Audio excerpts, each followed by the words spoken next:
Hello everyone, my name is Jasmine and I am a therapist intern, and I'm going to be talking about acceptance and commitment therapy. It's a therapeutic approach, but mainly I'm going to be talking about acceptance, what that means, how we can get started, and how we can implement it. So in order to do that, I'm going to talk about where acceptance comes from, the principles of ACT, and how they all tie together. The first principle of ACT is going to be acceptance. What does that mean? According to the ACT principles, acceptance is the understanding that it is what it is. Quite literally, I mean, this is why I love the therapeutic approach so much. It's simple but difficult. Acceptance is about not fighting your thoughts, not trying to change a situation that is out of your control, understanding what is in your control and what's not in your control. What acceptance is not is liking those things, right? We don't have to like or be so happy about negative circumstances, but what it means is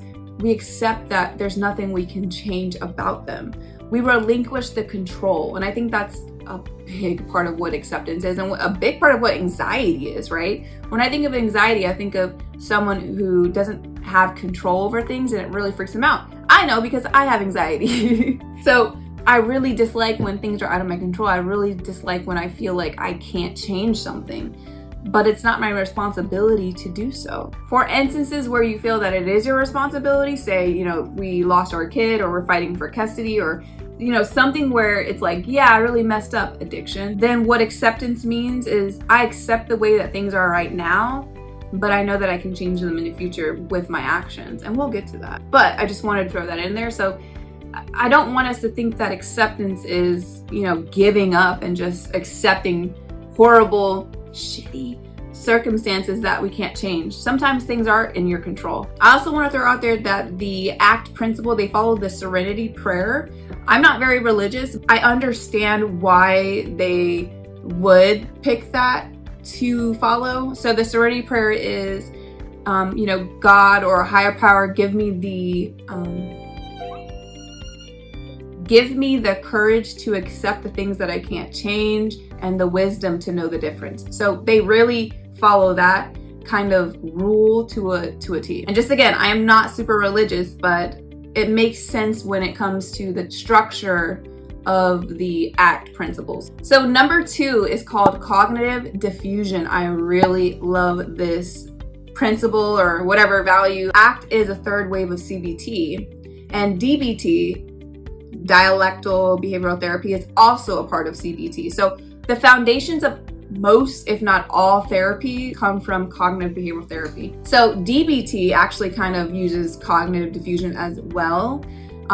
They call it radical acceptance or neutrality or something along those lines. What it means for ACT is basically taking a neutral response to your thoughts. So it's almost like desensitizing yourself to your thoughts. A lot of times when I see folks with anxiety or depression, they are so fused with their thoughts. It's almost like their thoughts are who they are, right? Everything that you're thinking, you're so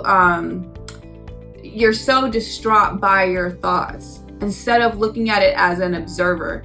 And the interesting thing about that too is when we tell our brains, right, or when we wire our brains to think negatively or to think, we are our thoughts and everything that we think is so scary and horrible, then it keeps bringing those thoughts back. It's like the red button effect. If someone tells you not to touch the red button, that's all you can think about is the red button. And the reason why our brain does that is to protect us, actually. Funny enough, it's to protect you from danger. But because we are so evolved, our brain is still stuck in like 202 BC. It's like, it has the primitive part of our brain. It's not aware that our thoughts are not actually, real or true most of the time, and we're not going to be hurt by our thoughts. So cognitive diffusion is basically about thinking about your thoughts, observing your thoughts without really taking a stance on your thoughts. So not judging your thoughts, looking at your thoughts from a very neutral place. And one of my favorite activities that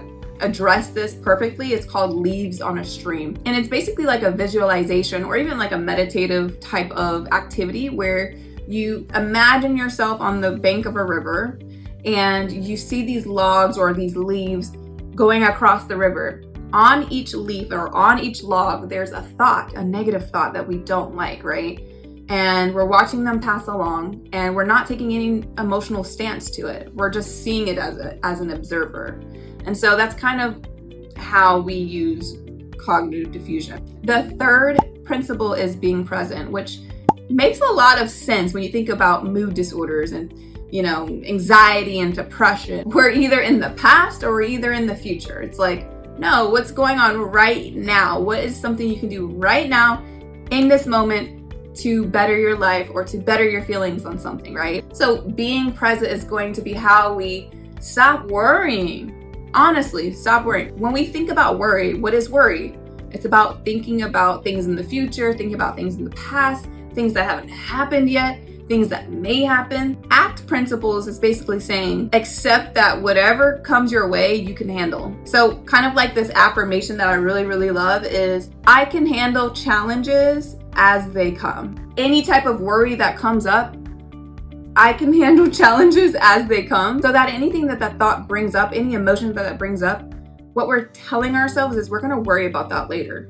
We're gonna set aside time to worry about that at a different time when it comes up, right? And then we're gonna strategize and be very problem focused and find ways to fix it, right? But right now, there's nothing that we can do. Number 4 is the observing self. So like I was saying in principle 2, cognitive diffusion, it's basically understanding that we are not our thoughts, right? Because if we were our thoughts, then we wouldn't be so troubled by negative thoughts. The reason why we're so troubled by those negative thoughts is because we don't really truly align with those thoughts. We don't want to be those thoughts. We don't want to think that way. And so that tells me that there's another being or another soul, whatever you guys want to call it, that is observing these thoughts and judging those thoughts. Understanding that there's an observer within you that is judging thoughts as negative or positive. Back to neutrality, we're going to be an observer of thoughts. We're not going to be persuaded one way or the other. It's more so of kind of being more wise, almost like I think of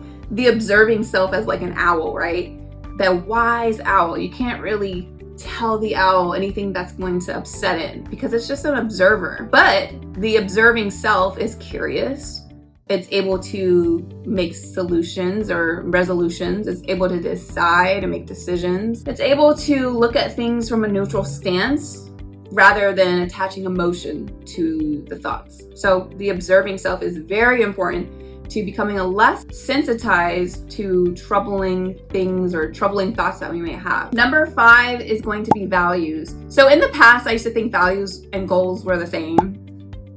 But the way that ACT Principles explains it is that goals are a little bit more short term, right? Our goals can change based on our values. Our values are usually very foundational and kind of rigid. They don't really change throughout the span of our lives. There is some possibility for our values to change based on our experiences, but they're usually foundational. They're usually something that we agree on. Our observing self is, right? It's like our values are who our observing self is, what we want to see, what we want to be. Again, back to why those negative things cause a lot of distress and distraught for you is because your observing self and your values don't align. They don't match up with those things. In therapy in general, people are usually very, very hesitant to define their values, define basically who they are.